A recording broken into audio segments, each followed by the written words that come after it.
Assalamualaikum warahmatullahi wabarakatuh. Nama saya Alam Farah binti Ahmad Radhi, bernama Matrix C20A1617. Video ini bertujuan untuk membentangkan dapatan saya semasa menjalankan latihan untuk program pelajar dalam Enterprise bersama syarikat Queen Tesoho Empire di premis perniagaan berlokasi di kawasan sekitar Pasir Tunggu, Kelantan yang bernombor Lot 83 Taman Sri Binjai Banggu 16150 Kota Baru, Kelantan yang dijalankan selama 4 minggu.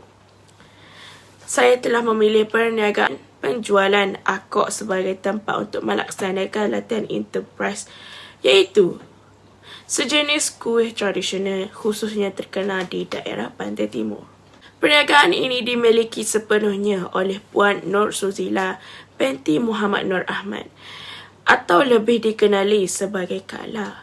Perniagaan beliau telah bermula sejak dari 2016 sehinggalah sekarang.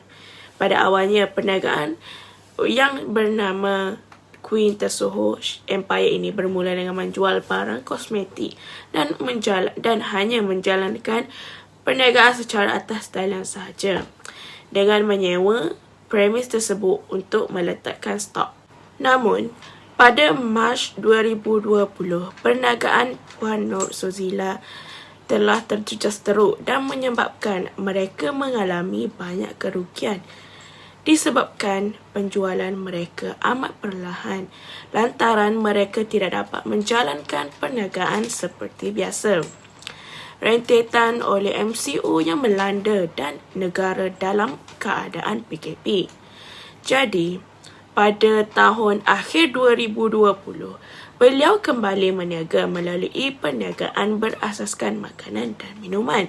Berbagai variasi rasa Puan Nur Suzila adaptasikan mengikut cita rasa masing-masing, antaranya akok jagung, akok pandan, akok gula Melaka dan juga akok original.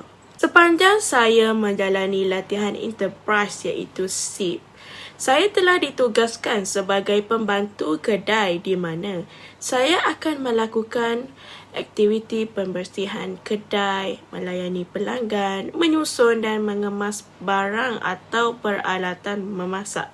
Apa yang telah saya belajar berdasarkan latihan Enterprise ini adalah saya melihat sendiri cara memulakan perniagaan.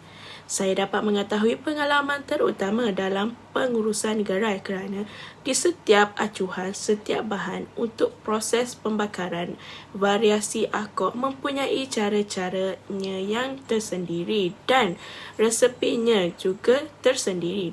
Dari itu, sedikit demi sedikit saya mengetahui cara dan pengurusan gerai yang betul dalam penyediaannya. Seterusnya, saya mempelajari cara berkomunikasi dengan pelanggan.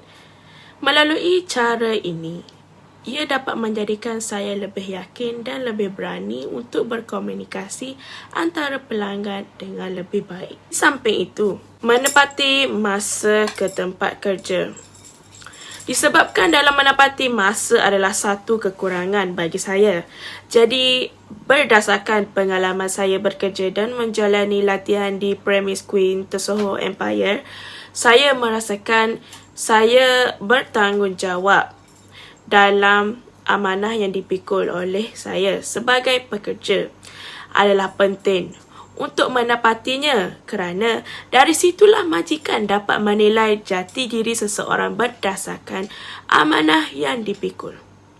Selain itu, saya mempelajari sikap bekerjasama antara majikan dengan pekerja tetap. Hal ini sedikit sebanyak memupuk kemahiran kerja berpasukan yang seiring dalam diri saya. Seterusnya, dari segi pengurusan wang. Sebagai contoh, jika saya diarahkan oleh majikan saya untuk menjaga kaunter atau mesin kira-kira, penting untuk saya menjadi jurumawang di kedai untuk menguruskannya dengan bertanggungjawab dalam pengurusan dan pengiraan setiap keluar masuk wang pelanggan. Pengalaman ini akan saya gunakan di kemudian hari sebagai cara menguruskannya dengan betul. Kesimpulannya, melalui program pelajar dalam enterprise ini, secara tidak langsung telah memberikan pengalaman baru yang tidak dapat dibeli dengan wang ringgit.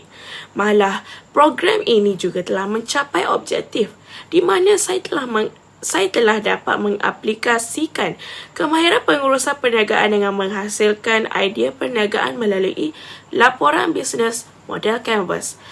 Setakat itu sahaja daripada saya. Sekian, terima kasih.